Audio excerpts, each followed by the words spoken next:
Hi friends, இன்றைக்கி நம்ம கிச்சனில் பர்மா ஃபேமஸ் மௌலேசா எப்படி செய்யலான்னு பார்க்கலாமா? அதுக்கு 50 கிராம் அளவு ஜவ்வரிசி எடுத்து ஊற வச்சுருக்கேன். மெஷரிங் கப்பால் 1 கப் அளவு அரிசி மாவு, வறுக்காத அரிசி மாவு எடுத்து வச்சுருக்கேன். அதே கப்பில் 3 கப் அளவு தண்ணி எடுத்து வச்சுருக்கேன்.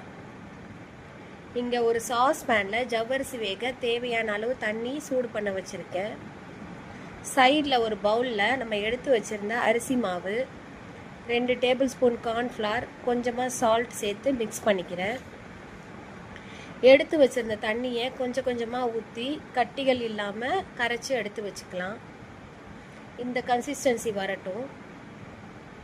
மீதி இருக்கிற தண்ணியை ஒரு பேனில் ஊற்றி சூடு பண்ண வச்சுருக்கேன்.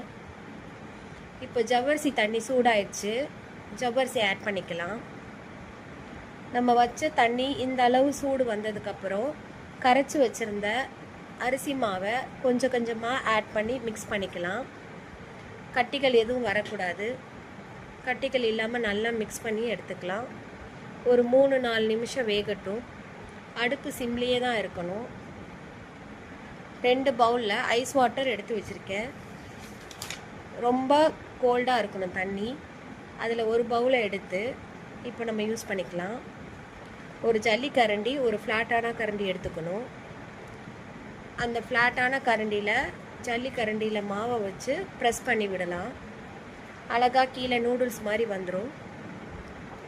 இதை ஈஸியாக முறுக்குரலில் செய்ய முடியாது, பார்க்க அழகாக இருக்காது. இதே மாதிரி எல்லா மாவையும் போட்டுக்கலாம். இன்னொரு பவுலில் எடுத்து வச்சுருந்த ஐஸ் வாட்டரையும் இந்த ஸ்டேஜில் ஆட் பண்ணிக்கலாம். மீதி இருக்கிற நூடுல்ஸையும் இதே மாதிரி செஞ்சுக்கலாம்.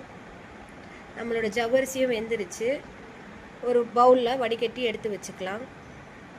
இன்னொரு சாஸ் பேனில் 100 கிராம் அளவு வெல்லத்தை கரைய வச்சுருக்கேன். அதில் பாதியை ஜவ்வரிசியில் வடிகட்டிக்கலாம். மீதியை இன்னொரு டம்ளரில் ஃபில்டர் பண்ணி எடுத்து வச்சுக்கலாம்.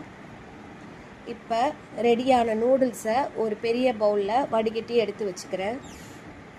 ஒரு பெரிய சைஸ் தேங்காவை எடுத்து எவ்வளோ முடியுமோ அவ்வளோ அளவுக்கு திக்கான தேங்காய் பால் எடுத்துக்கலாம். ஒரு கப் அளவுக்கு சர்க்கரை ஆட் பண்ணிக்கிறேன்.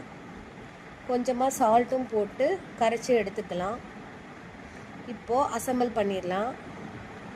ஒரு கிளாஸில் கொஞ்சமாக வெல்லம் போட்டு சைட்ஸில் வச்சுக்கலாம். கொஞ்சமாக நூடுல்ஸ், கொஞ்சம் ஜவ்வரிசி, திரும்பவும் நூடுல்ஸ், அதுக்கப்புறம் நம்ம கரைச்சி வச்சுருந்த தேங்காய் பால் அதையும் ஆட் பண்ணிக்கலாம் தேவையான அளவு. நம்ம இதை உடனே சாப்பிட்றத விட மிக்ஸ் பண்ணி ஒரு 1 hour ஃப்ரிட்ஜில் வச்சு எடுத்து சாப்பிட்டா